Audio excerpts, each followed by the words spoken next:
Ngamiwe mimana ndakuririmbira we ai uri nkuru mana we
Usenga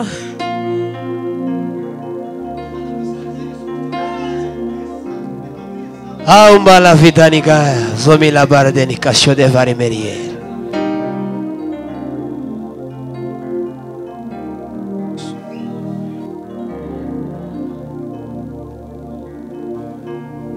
Amavi yose akufukamire ni we mwami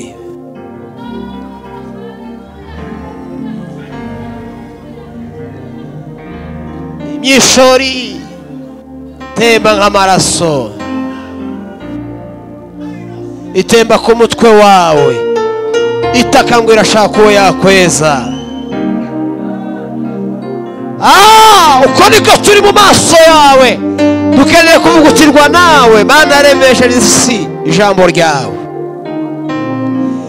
we Mana yindisha umushitsi uvuze rimwe ubugingo bwacu buragutegereje ngo bwongere buhemurwe na twarahenebereye twarasinziriye twaragutaye twarakuretse ma ariko tugarukire dufitiye umutima w'imbabazi kugira ngo wongere kandi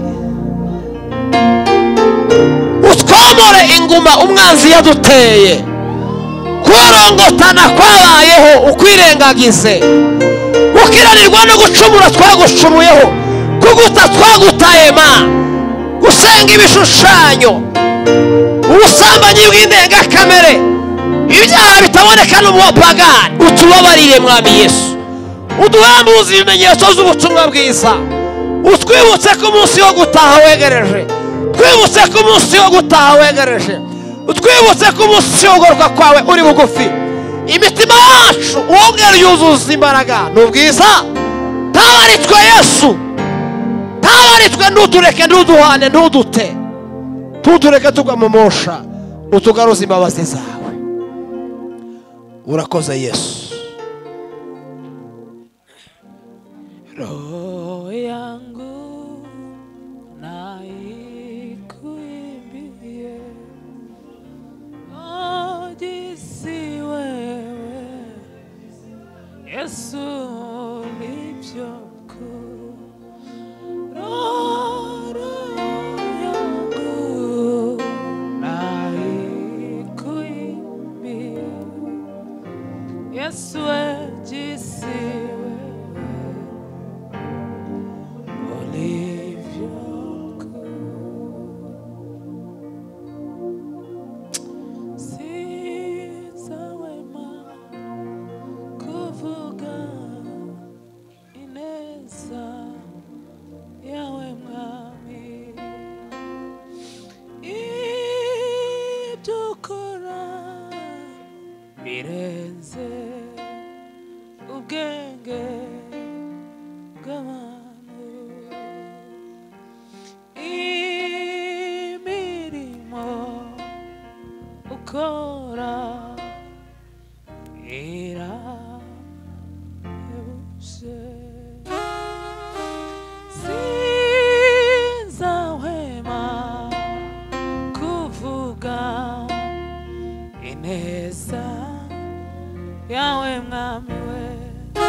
Ukomeye kwawe nyiribiye Fukamirwa usingizwe we Ukomera kwawe nyiribiye Fukamirwa usingizwe we Yoyo Komera kwawe nyiribiye Fukamirwa singizwe we yoyo komera kwawe nyiribiye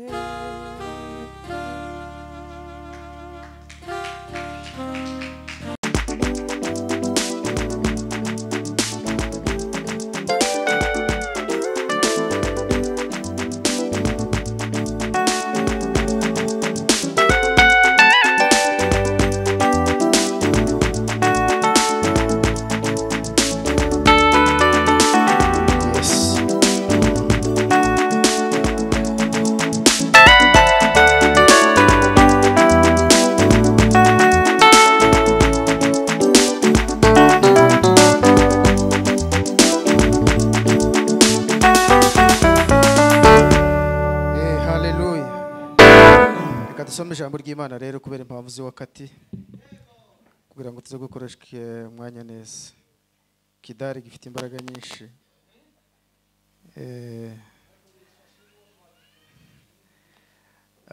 ubwo ndaza kwifasha abantu turufatikanye gusoma ko ndasoma ibyanditswe bitatu hanyuma nkoresha iminota bampaye kandi ndatekereza ko nza kuyubahiriza neza cyane Nehemiya igice cya 7 umurongo wa mbere Evangeliste Gatabaza mfashe asoma ico cyanditswe Nehemiya igice cya 7 umurongo wa mbere hanyuma Pastor Espoir araza kumfasha igitabo cy'imigani igice cya 28 umurongo wa 6 Nehemiya 7 umurongo wa mbere imigani 28 umurongo wa 6 hanyuma turaza gusoza mu rwandiko Paulo yandikiye Timoteyo rwa mbere igice cya mbere umurongo wa 12 Pastor Espoir rero nimba ari hafi nawe aza kumfasha nanavuze gusoma imigani okay ninde undi ufite ndayizeye namfashe okay afite biri hano sawa Ndutira asoma muri Bibiliya yera, Ndayizeye asoma muri Bibiliya ijambo ry'Imana. Okay. Timoteyo wa mbere igice cya mbere umurongo wa 12. Nehemiya 7 umurongo wa mbere reka some uhagaze nibyo byiza kurushaho. Bibiliya yavuze ngo bukeye inkike yuzuye maze no guteraho tujyane buhoro buhoro. Bukeye inkike yuzuye maze guteraho n'inzugi, amaze gushiraho n'inzugi, gashiraho n'abakumirizi n'abaririmbyi n'abalewi, ashiraho n'abaririmbyi. Nyuma dukomeze. Yego. Nuko mpa mwene data Hanani, hanyuma ibyo byose bimaze kubaho mpagurutsa mwene data Hanani na Hananiya hamwe na Hananiya umutware w'igihome w'ubutware bw'i Yerusalemu, aho kuko yari umuntu wo kwizerwa arusha benshi kubaha Imana. Abantu bose babyumve neza. Ngiye no gusoza. Yego. Bukeye inkike yuzuye, inzu imaze kuzura, maze no guteraho inzugi, hanyuma bamaze gushiraho n'inzugi z'iyo nkike yari gashiraho n'abakumirizi n'abaririmbyi n'abalewi. Batatu batandukanye. Hambere bashizeho abo bita abakumirizi, sabazamuse. Kabiri bafata abaririmbyi nabo, gatatu bashiraho n'abalewi. Aha, nuko mpa mwene data, hanyuma rero abo bamaze kubaho mpa mwene data Hanani na Hananiya umutware w'igihome w'ubutware bw'i Yerusalemu, nuko yari umuntu wo kwizerwa, kwa sababu alikuwa mtu mwaminifu, urusha benshi kubaha Imana. Yes. Migani 28 umurongo wa 6 nyuma tugiye guhera ku musozo. Haravuze ngo umukene ugenda ari inyangamugayo, umukene ugenda ari wo kwizerwa ari inyangamugayo, aruta ikigenge naho caba araruta ikigabo cy'ikigenge nubwo cyaba ari igikire. Sama haleluya. Rekera gutyo. No, maana yake inamaanisha nini? Habe nubwo umukene ugenda ari inyangamugayo, araruta ikigabo kinini gifite ifaranga nyinshi nubwo cyaba ari igikire ariko kitubaha Imana. Umugabo w'umukene, umukobwa w'umukene wubaha Imana, tikigoryi kimeze nka bene Sekewe kitubaha Imana. Soma mama Timoteyo wa mbere igice cya mbere umurongo wa 12.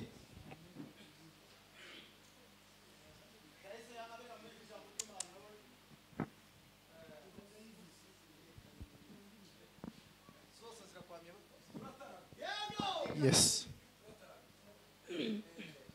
Bibiliya tuzadukunda kuyisomera cyane mu mutima, ariko ubwo baduhaye ngo dusome muri ihangana. Soma rwose mama. Timoteyo wa mbere igice cya mbere umurongo wa 12 haravuga ngo ndashimira Kristo Yesu, umwami wacu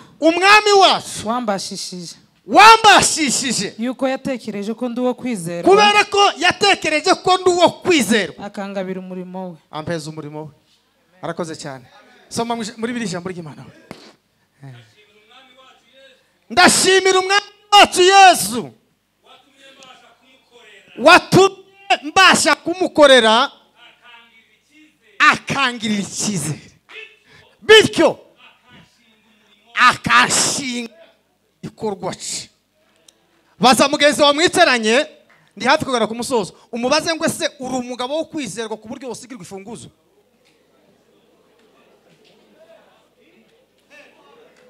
Niko yewe, niko uri umutama wizewe ku buryo wohabwa akazi, wohabwa ifunguzo. Niko yewe, biracitse.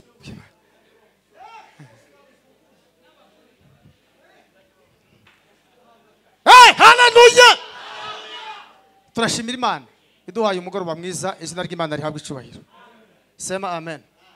nta mpamvu zo kubagora ngo muvuge amena nyinshi kubera kuko rimwe na rimwe barigiye biza bigora kubera impamvu z'ijambo ariko izi mpamvu zirahagije. Twishimiye kubana n'abashitsi.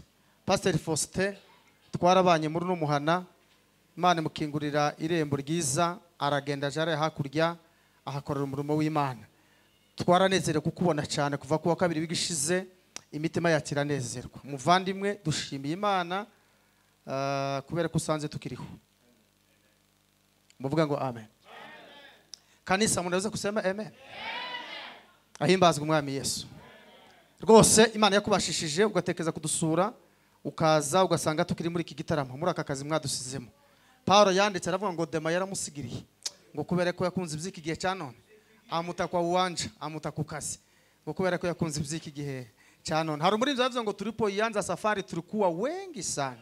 Harige niko ngo lakini wengi wao wamepoteza imani yao ngo wakarudi nyuma ngo lakini kwa neema na fadhili zako Mwenyezi Mungu. Muzamri Imana. Sema amen. Kabiri turashimira umukozi Imana Mwedata Furaha. Imana ihabwe icyubahiro ko twongeye kubona na tukiri basimo. Mu bagore b'Abanyamurenge bacumbiye abantu 30 umunsi umwe. Inzi Nyamagaju na Nyamugisha warutuye igitarama asigaye atuye Imbarara. Mu bagore b'Abanyamurenge bacumbiye abantu 30 ari wenyine, akabatekera imboga wenyine, akabacumbira ku ifu abantu 30. Ni Nyamagaju na Nyamugisha usigaye utuye Imbarara. Hakika Imana guhereza umugisha. Mu bantu twataramanye igitaramo gifashe kitari bene cyo gushakisha, uyu mudamu ashobora kuba ari ku mwanya wa mbere cyangwa wa kabiri. Icya gatatu, mu bantu Imana yakoreye imirimo irenze y'abandi bantu benshi 98% n'uyu mudamu.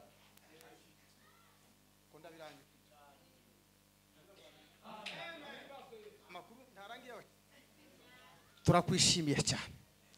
Niwe muntu nabonye warengeje Kabiya muramuzi. Ikirato cya Kabiya cyonyine nje sinogikura ngo kigeze busiya conanira kubera uburemere. Umunsi mwe twaranezerewe mu gitaramo gutya twicaye mu wiwe hantu twaza dutaramira aterura Kabiya kurya Kabiya ngana kubera imbaraga za Pentecost. Muvuga ngo amen.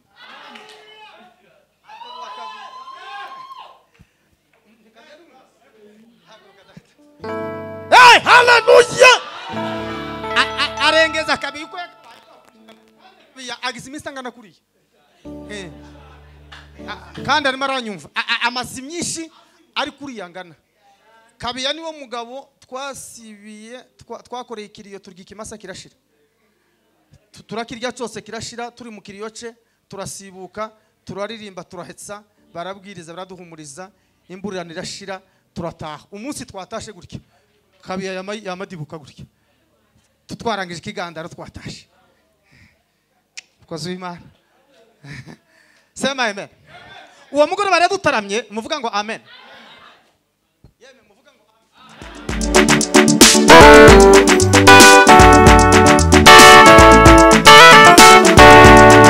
Hallelujah. Ahimbazwe Yesu.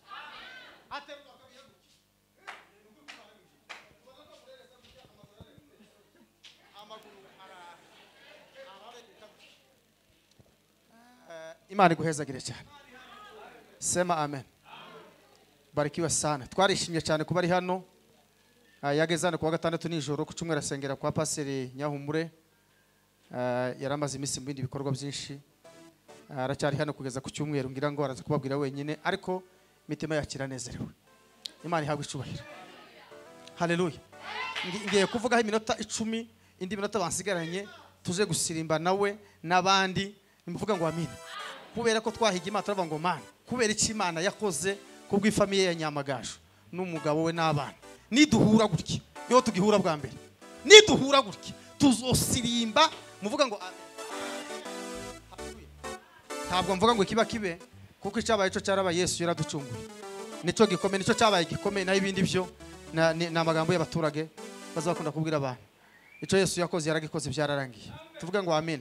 Buriya ikintu abayumbe bose bahuriyeho aba hano nabi Burundi nabi Kinshasa nabo muri Amerika nabo mu Bwongereza ari nabyo cyane cyane abantu bakunda kuvuga reka ariho mpera. Noneho tugira ibintu biremereye, ntimwonye ko bavuze ngo baririmbe indirimbo iminota 6 ngo nibarangiza ngo batange mikrofone. Dukoresha iminota 45. Yatubwiye ngo duhaye 6 dukoresha 45. Mu kuririmba no kubyina kandi yaratubwiye ngo dukoresha iminota 6 ngo dutange indangurura amajwi. Buriya reka mbibabwire rero impamvu. Kugira ngo muzamugira n'ibisobanuro musobanurira abantu, njyana abantu benshi bakunda kwisobanura ariko ntibabashe kubihabwa neza. Impamvu ni iyi rero, nimuvuga ngo amen. Abantu bose banyweye inzoga nibazamura ibiganza turebe ariko bakishijwe. Bazamura ibiganza turebe. Abantu banyweye ku nzoga ariko bagakizwa, Imana ibahezagira cyane kubera ko yabarokoye. Abantu bose mubonye bazamuye ibiganza bose. Aba bose ndibagira doze imwe. Wewe mara kesi, uyu yomara igice, uriya gasongo yomara 6. Icyabayumbe rero izina abayumbe batandukaniyeho n'abandi bantu. Mutegere hano. Mureke kuzungumuza. Murebe hano. Icyo dutandukaniye rero naka doze twarusha abandi bantu. Aba bakristo bose. Abayumbe bagira kandi kadoze kaza gatuma bahabwa iminota mike bagakurura myinshi. Kuko doze yabo izisa nkaho igize ikiro kinini. Nico gusa. Na akantu kisumbuyeho ko kurenza abandi. Sasa muvuga ngo amen. Bibiliya yavuze ndashaka kuvuga ijambo rivuga ko umwizerwa. Bwira mugenzo ngo biragatsindwa kuririmba utari umwizero. Biragatsindwa kuzuzwa ukavuga kundimi udafite ikizere. Ariko na amahoro. Biragatsindwa n'Imana. Biragatsindwa n'Imana. Kuvuga kundimi ukuzuzwa ariko utari umwizero. Muvuga ngo amen. Noneho ngo amen. Ahantu hose turi mukuja turi mugusa afite ikibazo cya mikrofone. Sinzi nimba zazigira ubwoba twaje mu gitaramo. Nimba zaragize ihungabana gute. Naho bushe twari turi nabyo zarakoze zigira nk'iki kibazo simenye impamvu yabyo. Abahudumiyaje mu gende katika simenye impamvu yabyo. Kandi burya mikrofone uzukunda ngo ivuge abantu bayumve. Sema haleluya. Bibiliya yavuze ngo sema haleluya. Inkike ngo zimaze kuzu. Ngo bamaze gushona inzugi. Imana ihabwe icyubahiro. Ngo barangije gushiraho n'abakumirizi. Ngo barangize ngo bashiraho n'abazamu. Sifa kwa Mungu. Abaririmbyi nabo ngo bashaho. Ngo ndetse n'abarewi nabo ngo bashaho. Ariko rero kibazo cyaje kubaho. Ngo bataka umuntu ushobora guhabwa ki. Muvuga ngo amen. Ki murayumva mwese? Ngo bashaka umuntu ushobora guhabwa iki urufunguzo. Umuntu ushobora guhabwa iki urufunguzo. Imana ihabwe icyubahiro. Haleluya. Bibiliya yavuze ngo aza kuboneka umugabo bita Hanani na Hananiya. Harya niko? Ngo abagabo umugabo wo kugira gute? Ngo kabiri ngo kandi urusha benshi ngo kubaha Imana. Muvuga ngo amen. Haleluya. Haboneka umugabo bita Hanani na Hananiya ngo wari umwizerwa kandi andu benshi ngo kubaha Imana.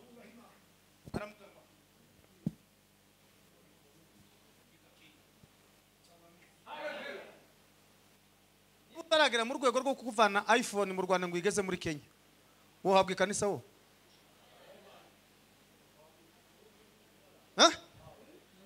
Ni mu rwego rwo kuvana telefone Goma ngo igeze hano.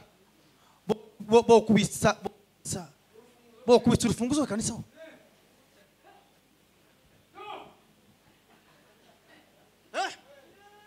Niba sema haleluya. Niba utaragera mu rwego bo gusigira umwana bakaja ku isoko bagahaha bagasanga umwana akiri wohabwa konta ikanisa.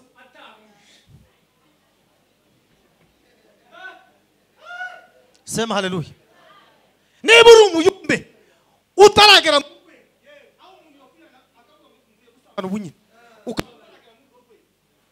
wowe wohabwa ifunguzo.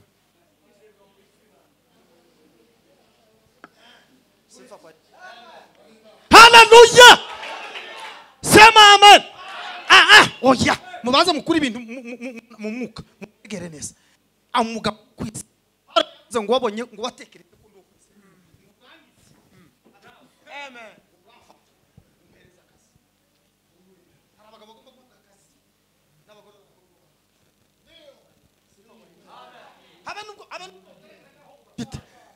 yewe niwe ntihayivuga uko ndako ntagerageje nakukuye ariko nyine sinzi uko byagenze iravuga nimuzamure ibiganza turebe tumubebeshe mizigo yetu atatushindi mabaya tumubebeshe mizigo yetu atatushindi mabaya. Hallelujah. Amen. Eso mundanga apana kera shaka eso umuntu yara ava hano aza kwihana ngo yabuze umwizerwa yobwira ayo makuru niba tugeze kuri imodoka kugira ngo baje kwihanira icyaha i Kigali yabonye ko mwanyuke ntawe yohamagara ubwo kwizerwa arasa nk'umurangi yakayira korosha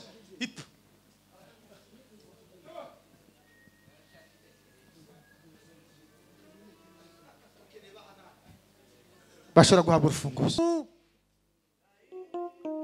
tushindia mabaya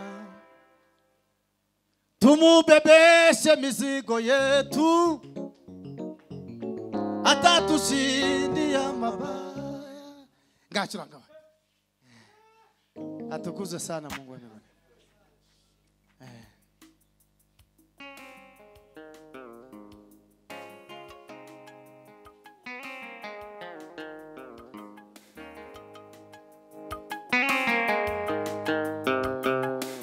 Niuhindura mateka wari umushumba kabunami anakimwe kimunanira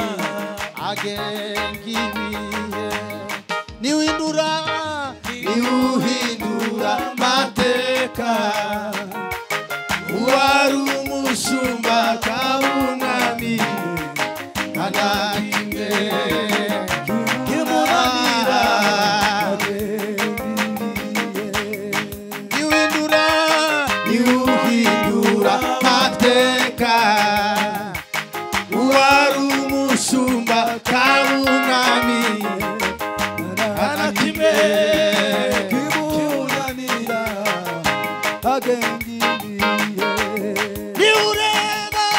niureba mudahinguka akabona ishyanga rikomeye nta kimwe kimunanira arashoboye niureba mudahinguka akabona ishyanga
Elema, sorpresa forma. Elema, sorpresa.